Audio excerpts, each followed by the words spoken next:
Hey everyone, today I want to try something a little bit different. I'll be going through an example on the chords track, and I'll be planning on going at a pace where hopefully you're able to follow along the whole time.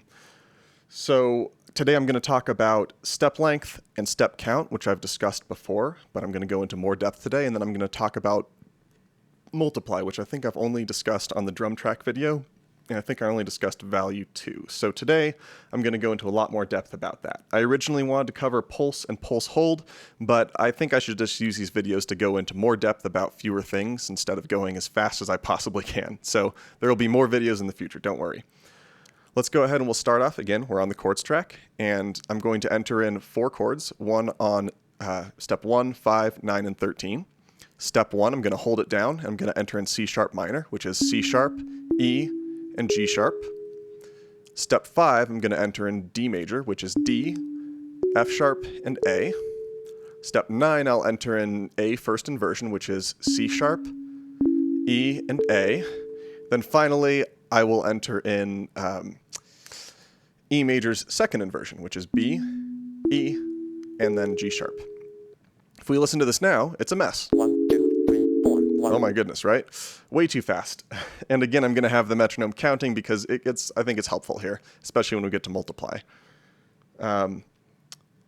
So what we'll do is we're going to have to change the step length. We do that by holding down track and shift. And then if we press any of these values, that'll change the step length.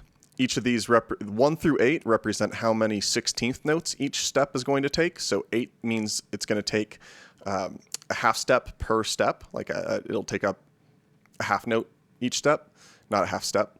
And then 9 is actually going to take up a whole measure or a whole note each step.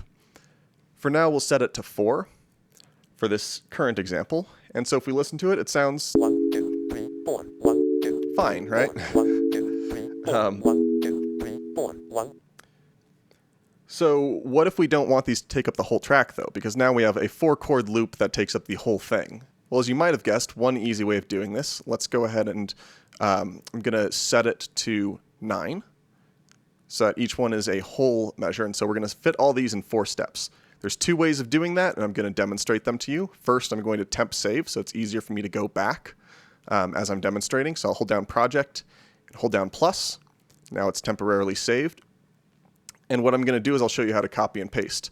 So I'll hold down this trigger, and once it sounds, I know that it's copied, and then I know I can just paste it wherever. I'll do that for each of these. Then lastly, I'm going to go back to track and shift, and I'm going to change the step count to 4. 1, 2, So we have the same thing that we just had a minute ago. 1. The other way to move these around, it's less risky, but it takes a lot more time and it's a bit more complicated. So if you hold down track and you press plus or minus, you shift all the triggers on the track. So what I'm going to do is I'm going to press minus. So this one's over here. I'm going to change the step count to only be there. And I'm going to move these back 3. I'm going to make the step count the whole thing again, hit back. So now both of these are back there. And then I'm going to repeat that process for the next 2 triggers. And now I'll just move all 4 back here. So same exact thing, but sometimes I just get messed up. If I don't hold down a trigger long enough to copy it, it can erase it, or I can accidentally put it in the wrong spot. And so this is a way of being able to move them around without having to copy and paste and risk messing something up, because I make a lot of mistakes. So, all right, now we've got these 1 whole note per step. But we've lost a lot of resolution, right? Before we could put a ton more information in here. Now it's just, we don't have as much space. There's a lot of ways that we can compensate for this, but the one I'll cover today is with multiply, which is this step component. And so multiply will put however many of these I decide on 1 through 8, fit them into 1 trigger. I don't know the purpose of 1. I've tried to figure out what it could negate, what it could add on to, what it could, be used for. I just can't think of a single reason. But as you can see, since we're at, I'll just show you how it evenly splits them with multiply. 1, 2, 3, 4. 1, 2. So you hear how it went 1, 2, 3, 4. So it played on 1 and 3. So each one is taking up a half note, which makes sense because each step is a whole note, and we're having it put 2. 4 works very similarly. 1, 2, 3, 4. But twice as fast. So 2 through 6 work exactly how you might imagine them. They split, So I don't know if you noticed, I just pressed the value, but you actually have to hold down multiply before it lets you edit the value for it. So this is what 6 sounds like. And so this is 6. This is going to place 6 of these triggers equally across this step. 1, 2, 3, 4. 1. And I'm emphasizing this because when we get to 7 and 8, it actually gives you a different rhythm. I'm actually going to change the step count to 1 right now, just so that way we can hear that rhythm over and over. 1, 2, 3, 4. 1, 2, 3, 4. 1, 2, 3, 4. If anybody's having a hard time following along to the tempo, it's because I have this on 160. I don't know why. I forgot to change it beforehand. And then you'll hear that 8 is a very similar rhythm, except there's one extra note at the end. 1, 2, 3, 4. 1, 2, 3, 4. So that's kind of interesting. That's another way that you could add some variety here. Let's talk about broken chord. So that is multiply 9. That's one thing that I find the most interesting. And just for this example, I'm going to also add a component spark, so it only happens on the second time. And I'm going to change our step length. Oh, it was already at 1. So it's just going to repeat this now defunct step multiple times. So I've got to re-enter it. Okay, looks like everything's on there, but the notes are missing. Okay, we're fine. 1, 2, 3, 4. 1, 2, 3, 4. 1, 2, 3, 4. So every other time it's playing the notes. But what if instead of having it in that order, I go like this? 1, 2, 3, 4. 1, 2, 3. So it's actually sensitive to the order that you press them in, which is pretty cool. It allows you to add a lot of variety.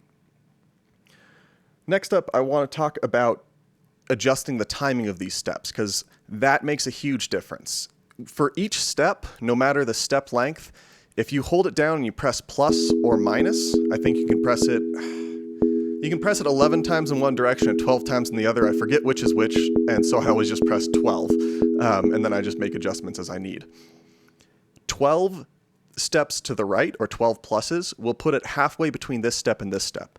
So with the step count, or step length of 1, that's only going to move it over a 30-second note.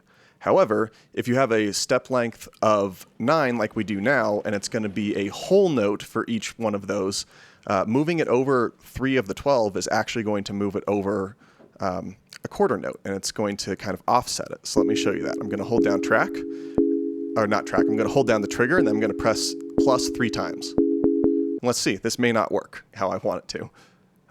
Oh, and it'll only happen the second time. 1, 2, 3, 4. 1, 2, 3, 4. Oh, 1, never mind, 2, it'll happen 3, every time. 4. 1, 2, 3, 4. 1, 2, 3, 4. Okay, so that wasn't exactly what I was hoping, but let's see if I pressed plus 3 more times, so now it's at 6. And actually that's what I meant to do, because if it's a whole step, then halfway to the furthest timing you could change is going to be a quarter note. Poof, all right. 1, 2, 3, 4. So you hear how it comes in on the 2? That's exactly what I was going for. The cool part, multiply is also relevant here. Multiply 0 quantizes it. So if I have the component spark, I'm going to change it to 1. If I have the component spark on 1, that means it's going to be quantized the first time, and then it's going to come in on the 2 that second time. 1, 2, 3, 4. 1, 2, 3, 4. 1, 2, 3, 4. 1, 2, 3, 4. 1, 2, 3, 4. Kind of neat, right? Okay, so I think that's actually everything I was wanting to cover here. Let me go ahead and double check that there's nothing I'm missing. Yeah, that's about it. So hopefully that's helpful. And next I'm going to discuss jump 1 through 4, and then I'm going to just keep making my way through the step components and different applications and all of that. So hopefully this was helpful, and thank you for watching.